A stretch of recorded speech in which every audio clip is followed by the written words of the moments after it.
এখন থেকে যেই কালো হাত ইসলামের দিকে আগ্রাসন চালানোর জন্য এগিয়ে আসবে, মুসলমানরা সেই কালো হাত ভেঙে গুড়িয়ে দেবে।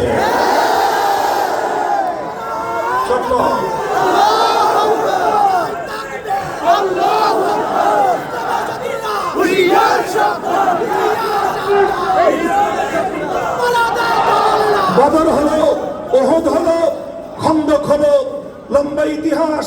7ম হিজরিতে হুদায়বিয়ায় সন্ধি হলো। হুদায়বিয়ার সন্ধির পরে নবীজি রাজনৈতিকভাবে নেতৃত্ব হাসিল করলেন। হুদায়বিয়ার সন্ধির মাধ্যমে আমার নবীর রাজনৈতিক দূরদৃষ্টির প্রমাণ পাওয়া গেল।